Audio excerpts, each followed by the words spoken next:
রাধে রাধে বন্ধুরা, তোমাদের সকলকে গোপাল অ্যান্ড অদিতি চ্যানেলে স্বাগত জানাই। আমার চ্যানেলে যদি তোমরা নতুন হয়ে থাকো তাহলে আমার চ্যানেলটি সাবস্ক্রাইব করে দেবে এবং ভিডিওটি প্রথম থেকে শেষ পর্যন্ত দেখবে। আমি আজকে ভিডিও নিয়ে এসেছি লাড্ডু গোপালের চন্দন যাত্রা নিয়ে। আমি লাড্ডু গোপালের চন্দন যাত্রা করছি। বৈশাখ মাসের অক্ষয় তৃতীয়ার দিন থেকে চন্দন যাত্রা শুরু হয় 21 দিন পর্যন্ত। এবার আজকে হচ্ছে অক্ষয় তৃতীয়ার দিন, ওই জন্য আমি লাড্ডু গোপালের প্রথম দিন চন্দন যাত্রা করব। দেখো আমি এই চন্দনটা নিয়েছি, গুঁড়ো চন্দনটা। তার আগে আমি লাড্ডু গোপালকে স্নান করিয়ে নিয়েছি। এবার এই চন্দনটা একটা পাথর বাটির মধ্যে জল দিয়ে গুলে নেব। এবার ইয়েতে সাদা চন্দনটাও ব্যবহার করা যাবে। সাদা চন্দনটা ব্যবহার করতে পারলে সব থেকে বেশি ভালো হয়। এবার আমি সাদা চন্দনটা বাটতে পারিনি, ওই জন্য আমি গুঁড়ো চন্দনটাই ব্যবহার করেছি। বৈশাখ মাসে লাড্ডু গোপালকে চন্দন দেওয়া হয় কেন?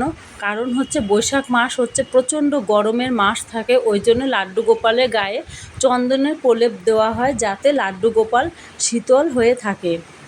ওই জন্যেই লাড্ডু গোপালকে চন্দন দেওয়া হয়। এবার আমি দেখো লাড্ডু গোপালকে স্নান করে মুছিয়ে একটা প্যান্ট পরিয়ে নিয়েছি। এবার আমি লাড্ডু গোপালের গায়ে চন্দন লাগিয়ে দিচ্ছি। যারা 21 দিন লাড্ডু গোপালের সারা গায়ে চন্দন দিতে না পারে তারা কপালে, হাতে, পায়ে একটু চন্দন ছুঁয়ে রেখে দেয় লাড্ডু গোপালকে। আবার যারা পারে তারা সারা গায়ে লাড্ডু গোপালে চন্দনে প্রলেপ দেয় যাতে লাড্ডু গোপাল শীতল হয়ে থাকবে। এবার দেখো আমি লাড্ডু গোপালে গায়ে চন্দন লাগিয়ে দিচ্ছি। তোমরা আমার মতো কে কে চন্দন যাত্রা করেছো আমায় কমেন্টে জানিও।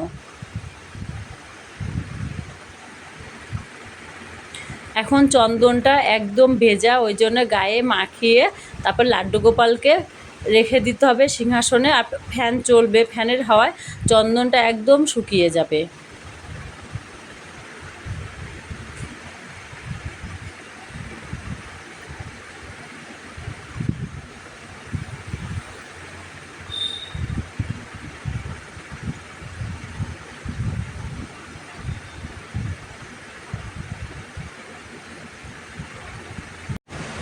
লাড্ডু গোপালের চন্দন যাত্রা করলে নাকি পুণ্যি ফল লাভ হয়। এবার আমি আমার মতো করে লাড্ডু গোপালের চন্দন যাত্রা করছি। আমি চন্দন দিচ্ছি লাড্ডু গোপালের গায়ে, তখন প্যান্টে লেগে যাচ্ছে চন্দন গোপোষণার গায়ে প্যান্টে।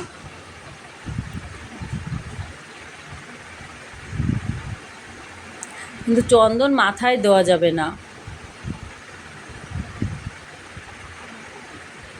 দেখো গোপোষণার গায়ের রং পুরো পাল্টে গেছে। হলুদ চন্দন, ওই জন্যে এতটাই হলুদ হয়ে গেছে। আর যদি সাদা চন্দন ব্যবহার করতাম তাহলে সাদা হয়ে থাকতো, এতটা হলুদ হতো না।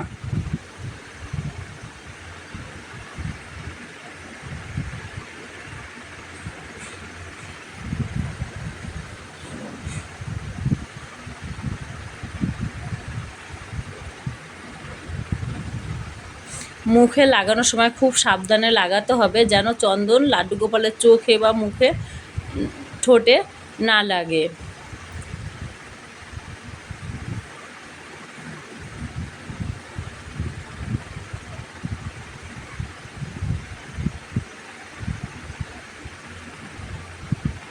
এবার আমি চন্দন যাত্রায় আমি যেইটুকু জানি আমি সেইটুকুই তোমাদের সঙ্গে শেয়ার করছি।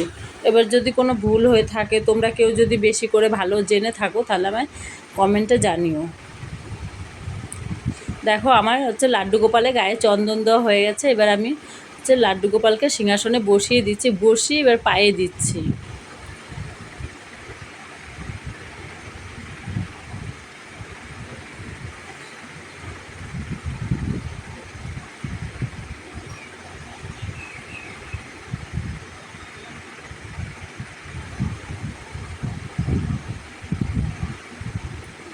আমার ছেলে ছিল, সে বলছিল মা আমিও দেবো। তো বলছে এখন আর দিতে হবে না, কালকে দেবে। আমি এখন লাড্ডু গোপালে হাতে বাঁশিটা দেবো, কিন্তু একটু পরে লাড্ডু গোপালে গা শুকিয়ে যাবে তারপরে দেব। এবার আমি লাড্ডু গোপালে চুল, টুপি তারপর বাসি এগুলো দেবো এবং লাড্ডু গোপালকে আমি সম্পূর্ণভাবে সাজিয়ে তারপরে পুজো দেবো। দেখো সাজানো হয়েছে, আমি পুজো দেবো। এবার এটা হচ্ছে রাত্রেবেলা, আমার সন্ধে দেওয়া হয়ে গেছে। সন্ধের পর আমি লাড্ডু গোপালে মোটক, চুল, বাসি এগুলো সরিয়ে নেব। সরিয়ে নিয়ে তারপরে লাড্ডু গোপালের গায়ে চন্দন তুলে দেবো, কারণ চন্দন সমেত লাড্ডু গোপালকে ঘুম পাড়ানো যাবে না, কারণ চন্দন হচ্ছে বাসি করতে নেই। এবার আমি রাত্রেবেলা লাড্ডু গোপালকে শয়ন দেবো, তার আগে আমি চলে এসেছি। এবার দেখো একটা লাড্ডু গোপালকে আমি যেটাতে গা মোছায় যে রুমালটা দিয়ে, সেই রুমালটা ভিজিয়ে নিয়েছি। নিয়ে আমি এখন লাড্ডু গোপালের গা সুন্দর করে মুছিয়ে দিচ্ছি, কারণ লাড্ডু গোপালকে রাত্রেবেলা এখন ঘুম পাড়ানো হবে, তখন রাত 8টা বাজে। দেখো আমি ভালো করে মুছিয়ে দিচ্ছি লাড্ডু গোপালের গায়ের চন্দন।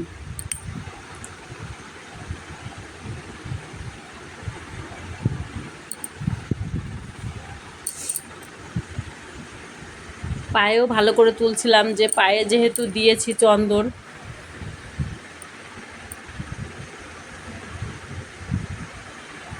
দেখো চন্দন তুলেছি, এখন কিন্তু লাড্ডু গোপাল পরিষ্কার হয়ে গেছে।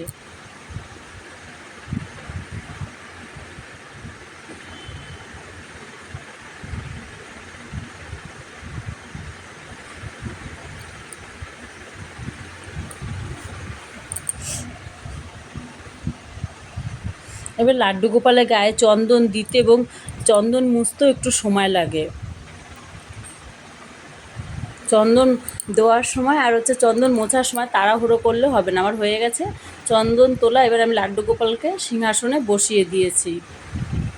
আবার একটু ছিল, ওইটুকুও তুলে দিচ্ছি, কারণ লাড্ডু গোপালকে বসানো হয়েছিল সেইখানেও চন্দন লেগেছে, ওই জন্য আমি ওইটা মুছে নিয়েছি। আমি মালাটা খুলে চন্দন দিয়েছিলাম, আমি এখন লাড্ডু গোপালের গলায় মালাটা পরিয়ে দিয়েছি। আজকে এই পর্যন্তই, টাটা।